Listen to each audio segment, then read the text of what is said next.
Morning. Good morning. Good morning. So, you ever find yourself waiting for permission to do what feels aligned, to do what feels best for you, waiting for permission to take risks, waiting for permission to use your platforms, waiting for permission to use your privilege? This morning, I recorded my first episode for the upcoming Sessions to Stages Summit. And it was a pre recorded podcast style interview.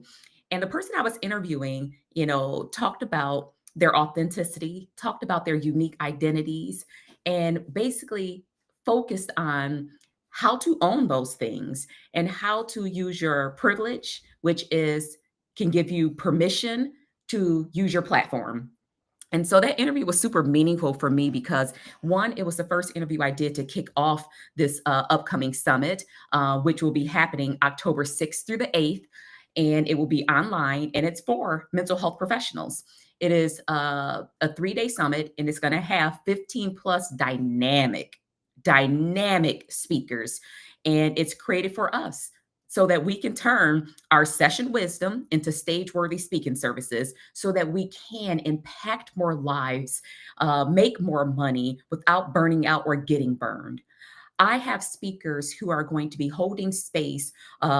Talking about intellectual property, a voice and communication strategist, a TEDx speaker, someone that's going to be focusing on branding and assets, people who have built communities that's really moved through and built on their private practice. So many different speakers, mental health professionals who have a specialty in a certain therapeutic approach, and they've used that to build their platform as a speaker.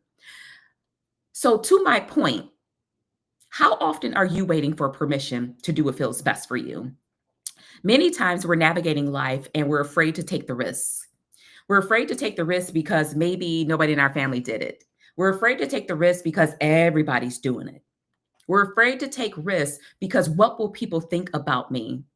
At the end of the day, none of those things matter when there are people that's waiting to hear your voice. There are organizations that's waiting to partner with you. They may not know they need you yet, but they're waiting for someone with your unique gifts, your strengths, your talents, and all the things that make you wonderful. I'm at the point where I'm done trying to convince people that they deserve more. And I think they're going to have to kind of figure that out when they get to that point. And so I say that with a little bass in my chest because after a while, you're convincing people that they're more than enough. And I know people throw around like imposter syndrome and all of that. And I'm of the belief none of the evidence lines up. And I get the mental battle of going back and forth of like, but what if, but what if, but what are they going to say? At the end of the day, when you look at you on paper, there are mediocre people that are securing great opportunities you are more than qualified for. But yet there is this little voice in our head telling us, oh, just wait. Just wait and see. You know, focus on what they're going to think. It's time to stop that. It is time to stop that because we are living in a time where permission, waiting on permission to do the things that you know you can do well, waiting on permission to show up in spaces where you're more than qualified for. We're living in a time where waiting is costing opportunities. Waiting is costing people from accessing you. Now, as a woman of faith, I do believe in slowing down, being strategic. However, the things that people often wait for, that ain't strategic. That's out of fear. That's out of doubt. And the person I interviewed today is a good friend of mine and someone I deeply admire. And his whole motto is doubt yourself and do it anyways. And so while we're waiting on permission based on how society says we should operate as mental health professionals, while we're waiting on permission and asking advice from people who've never built a business or maintained one, while we're waiting on permission from people that live their life in total fear all day, every day, because what if they get it wrong? Opportunities are passing you by. And I say that again with emphasis because the things we're waiting on, they're not strategic. They don't come with a strategy. They're out of fear. So I want to invite you all to come on and get on that wait list for the upcoming Sessions to Stages Summit. And if you don't know me, my name is Dr. Dominique Pritchett. I am a global mental health speaker, trainer, and consultant, as well as a licensed therapist with a thriving solo private practice and many other bells and whistles that come along with the roles I serve in. And one of the things I love most about one of the hats I wear is that I get to help mental health professionals catapult their skills that they have invested thousands of dollars into to help them build thriving and profitable speaking businesses. And speaking, coaching, consulting, training, that falls under that. Okay. And so, why am I having Sessions to Stages Summit? Because we have spent thousands of hours in sessions serving people. And you hear the word professional, and I didn't specifically say therapist because a mental health professional can be a psychiatrist, psychologist, a therapist, a counselor, a social worker, a mental health coach. But still, they are sessions, the time we spend with clients. Some of us assess, diagnose, and treat, and some of us guide and nurture people through coaching and training services, or some of us do all of it. So, why sessions to stages? We are living in a time where it's not optional to be quiet. It's not optional to put our eggs in one basket because there are brilliant clinicians stuck in the therapy room and are facing burnout in droves. How do I know it? Because I've been there so many times. How do I know it? Because many of the people that have chosen to spread their wings and take the risk of becoming a speaker were burnt out too. But we became brilliant, burnt out clinicians. And I know there are many of you out there as well, mental health professionals, I should say, versus clinicians.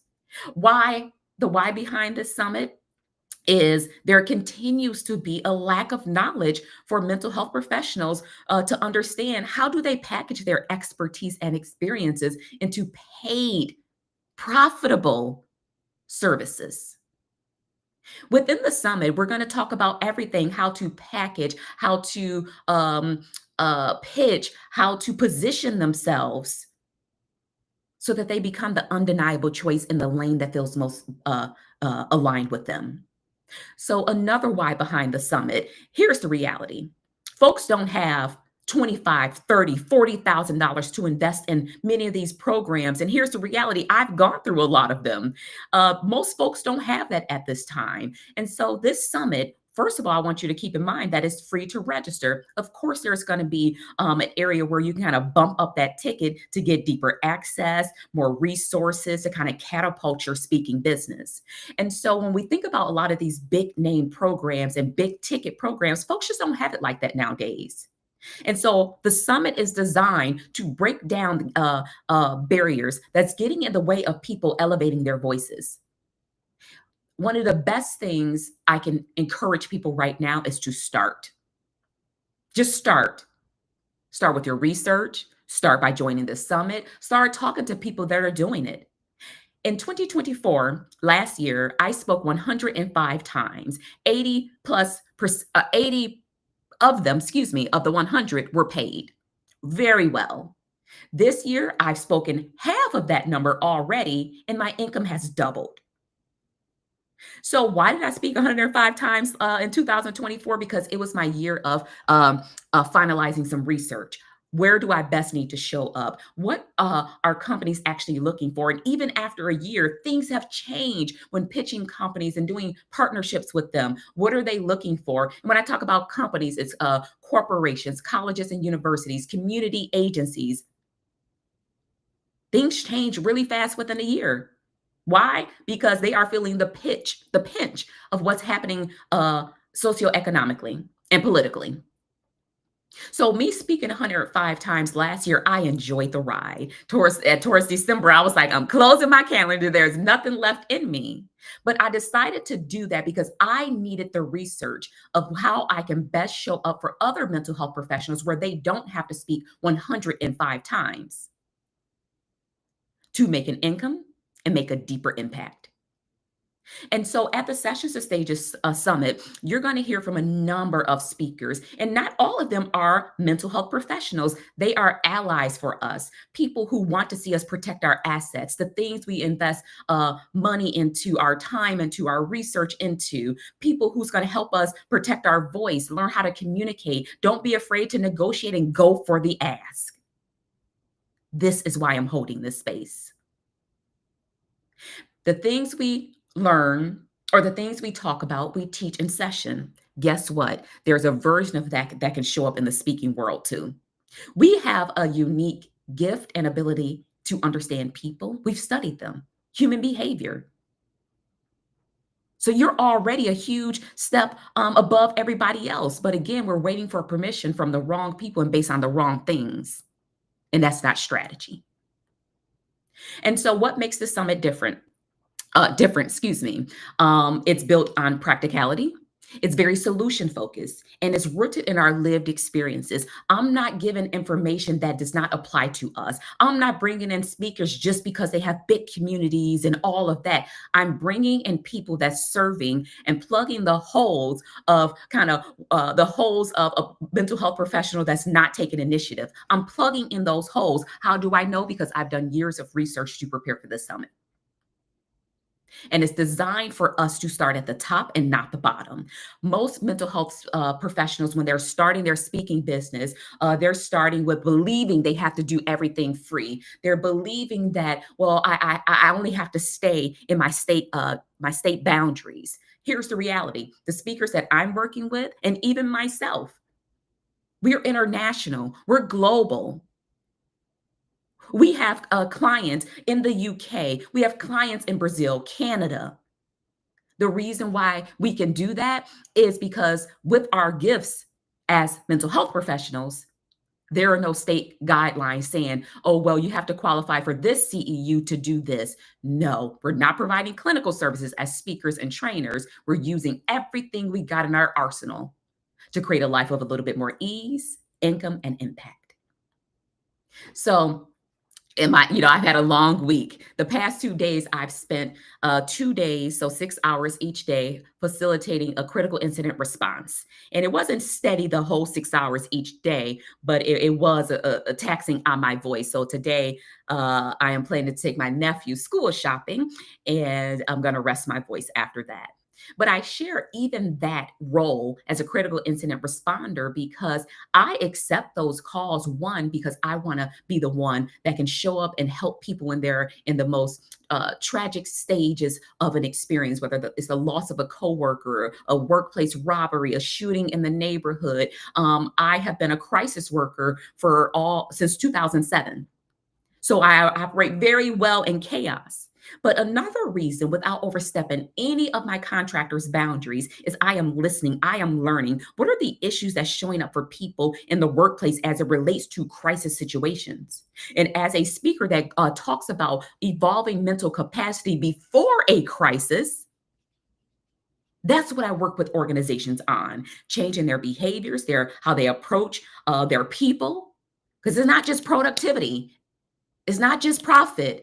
Your people come first. And so when I accept those critical incident response calls, I'm there to do that job, but I'm listening, I'm learning. And that's helpful for me too as a speaker. And I never pitch those clients to speak. It's wouldn't be right.